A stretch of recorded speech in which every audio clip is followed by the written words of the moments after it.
Hola, buenos días.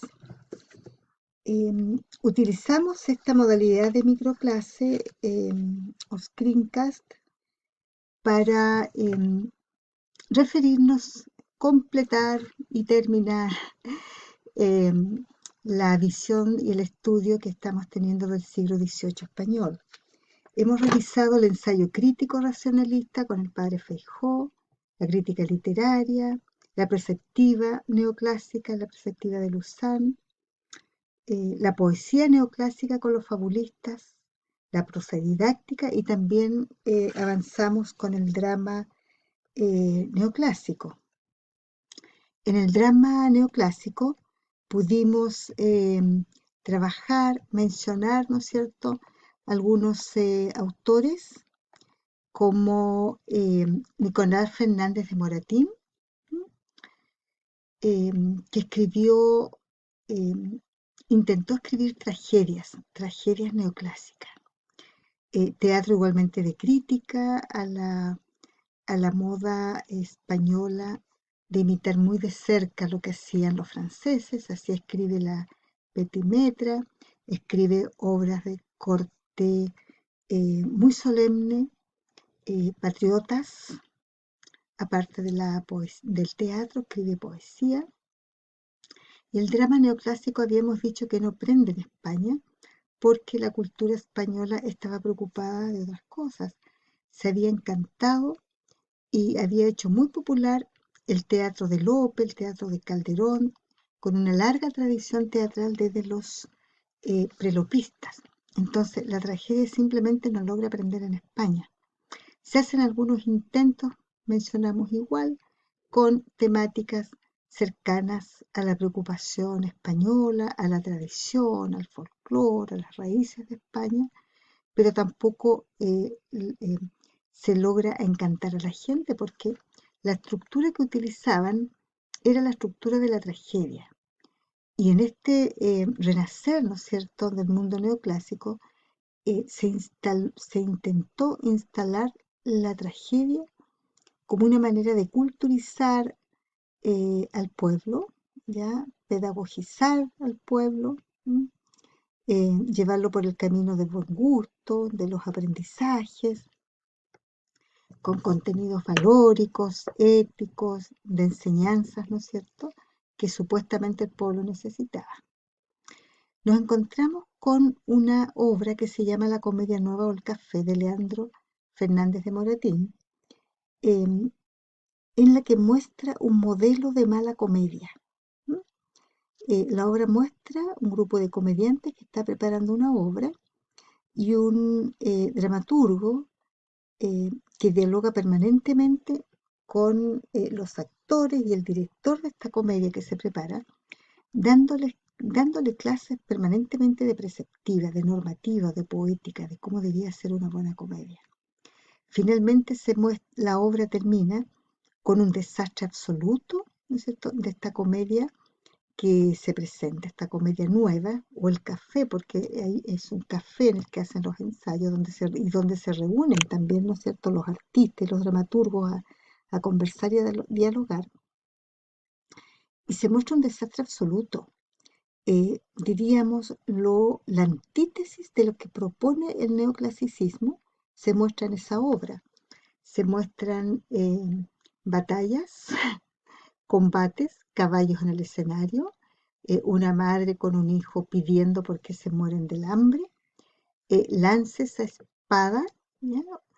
Coreografía, baile, o sea, un caos para la estética neoclásica absoluto, un caos absoluto. ¿M? Dice la obra, ¿no es cierto?, los personajes, que la gente se comienza a impacientar, que el público se molesta y el público termina haciendo desmanes en el teatro, porque es un fracaso. ¿M? Y la otra obra que vemos en este momento, drama neoclásico, es El sí de las niñas, una obra que toca el tema de los matrimonios arreglados, niñas muy menores, muy jóvenes, con hombres mayores. Son los padres, ¿no es cierto?, en este caso una tía que está a cargo de la niña, quien pacta acuerda el matrimonio, ¿no es cierto?, de Paquita con don Carlos, su nombre mayor. La obra es un modelo neoclásico desde el punto de vista de las tres unidades aristotélicas: espacio, ¿no es cierto?, tiempo y acción. La obra se desarrolla en un par de horas, 15 horas, diríamos como casi una carrera de sol, como se decía, ¿m? En una posada. ¿M? Hay una sola acción allí, una sola escenografía igualmente. O sea, la obra es un verdadero modelo de las unidades neoclásicas, ¿no es cierto?, de aquella época, un verdadero modelo si alguien quiere trabajar las unidades aristotélicas en una obra, ¿no es cierto?, Eh, a lo mejor no tan lejana en el tiempo como la literatura griega. Aquí está el modelo, el sí de las niñas. Sin duda que es una obra breve, ¿no es cierto?, con una temática también bien interesante. ¿M? Bueno, eh, también en la época se hace una forma de teatro popular que son los sainetes, que intenta Ramón de la Cruz, ¿no es cierto?, popularizar e incorporar este teatro, pero lucha contra la corriente neoclásica, ¿ya? La fuerte corriente neoclásica. ¿Qué más pasa en este siglo, donde ocurren tantas cosas? Hablamos, ¿no es cierto?, del barroco, posbarroco, neoclasicismo, la ilustración, prerromanticismo. ¿Qué más hay? Novela didáctica, ¿ya? Y en esta novela didáctica encontramos a este José Francisco Isla, que escribe una enorme novela que se llama Historia del famoso predicador Fray Gerundio de Campasas, alias Sotes, por el lugar de donde viene y también por el nombre del padre, ¿no? También escribe otra, Gil Blas de Santillana, pero nos vamos a referir a esta primera. ¿Por qué nos vamos a referir a esta novela? Primero, es una larga novela que abarca desde la infancia de un joven sacerdote, eh, desde los primeros pasos en la escolaridad de este niño, ¿m? De este gerundio, eh, que estuvo a cargo de varios maestros, varios profesores. Y el autor muestra a cada uno de estos maestros, ¿ya?, de una manera bien particular. Los pone en ridículo porque son importantes, perdón, porque son ignorantes, y le enseñan a los niños, comillas, como lo dice, ¿no es cierto?, sandeces, tonterías, ignorancias, ¿ya? Dice en algún momento, ¿no es cierto?, cuál de todos los maestros que le tocó a este niño era más ignorante que el otro, ¿ya? Entonces los ridiculizaba porque intentaba hacer una crítica, y esta obra es una gran obra crítica a la sociedad de la época. La educación, por una parte, la formación de los niños, y por otro, a la oratoria que usaban los sacerdotes, ¿ya? Diríamos la oratoria sagrada, la oratoria exagerada, que llegaba en algunos casos a ser ridícula, y así lo muestra, ¿ya? Bueno, un hombre de un gran espíritu crítico, ¿no es cierto?, que se traduce en una obra con carácter satírico, ¿ya? Porque lo es. Combate el mal gusto y la exageración del barroco. No nos olvidemos que el barroco venía eh, eh, un tanto alicaído. Hablábamos de un barroco, ¿no es cierto?, que había perdido su fuerza, su energía, el centro, la sustancia, ¿cierto? Por lo tanto, se le llama o se le denomina, ¿no es cierto?, como un barroco que había comenzado a degenerar. ¿M? No nos olvidemos del rococó, que viene desde allí. ¿M? Entonces, este combate al mal gusto y a la exageración barroca la personaliza la oratoria sagrada de la época, la oratoria que usaban los curas en la iglesia. ¿Ya? Ahí la personifica. Critica el culteranismo extremo y desproporcionado que abunda en el discurso eclesiástico. O sea, hablar mucho, no decir nada, o decir poco, ¿ya? Ornamentar en demasiado lenguaje, caer en el mal gusto, en las redundancias. ¿M? Y por lo mismo, ¿no es cierto?, porque personaliza allí en la oratoria, ¿no es cierto?, de la iglesia, esta exageración, este mal gusto, despierta molestias en la clerecía de la época, ¿ya? Sin duda que la iglesia, los sacerdotes, los curas de aquel tiempo, no les pareció nada de bien esto y lo criticaron, lo declararon enemigo en su minuto y le hicieron pasar malos momentos. ¿Quién es el protagonista? Decíamos, Fray Gerundio. Y este joven cura, ¿no es cierto?, es el encargado de encarnar los vicios de la supuesta erudición que hay detrás de un lenguaje imponente, vehemente, apasionado y sobre todo altisonante, ridículo en algunos momentos.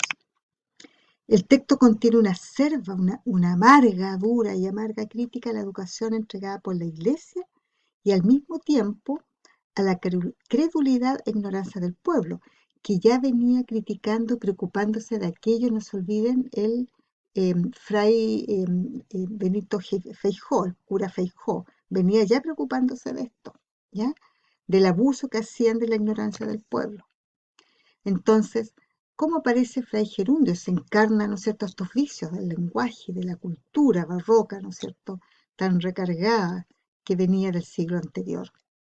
Aparece caracterizado o caricaturizado, diríamos, como un predicador jactancioso, ridículo, ignorante, que hace alarde de lo poco que sabe. ¿Ya? Y desde niño fue así, porque los maestros lo educaron de esa manera. Bien, tengo aquí un fragmento del inicio del primer sermón después que este cura se recibe. ¿Ya? ¿Y cuál es el inicio de ese sermón? Fíjense cómo va desarrollando la idea, lo lento que es en desarrollar una idea. ¿M? Fíjense cómo va repitiendo los conceptos y al final dice lo mismo dice lo mismo y eso podría haberlo dicho en una frase. Y aquí tenemos cuántas, 5 líneas y media, ¿no es cierto?, en cada idea. Dice: esta es, señores, la estrena de mis afanes oratorios. Este es el exordio de mis funciones pulpitales. Más claro para el menos entendido, este es el primero de todos mis sermones, y a mi intento el oráculo supremo, primum quedim sermonem feci, oh Teófile. Pero dónde se hace a la vela mi bajel, del bajel de mi discurso? O sea, lo dice en español 2 veces, después lo dice en latín, ¿ya? Más claro, para que quede más claro, es su primer sermón, la primera vez que se sube a un púlpito, ¿no es cierto?, y comienza, ¿no es cierto?, a dirigirse a sus feligreses. Si vamos así, imagínense cuándo llegará al elemento conceptual, al mensaje, al contenido. Dice: atención fieles, que todo aquello me promete venturosas dichas. Todos son proféticos vislumbres de felicidad. O se ha de negar la fe a la evangélica historia, o también el hipostático ungido predicó su primer sermón donde recibió la ablución sagrada de las lustrales aguas del bautismo. Fíjense, un ejemplo, ¿no es cierto?, de esta oratoria sagrada, exagerada, que no dice mucho, ¿no es cierto?, y que le valió muchos sinsabores a José Francisco Isla por criticar, ¿no es cierto?, la educación y al mismo tiempo los sermones de la iglesia con este lenguaje ampuloso, recargado, ¿no es cierto?, que utilizaban. Bueno, quedamos hasta aquí en esta explicación, ¿no es cierto?, de las características del siglo XVIII español.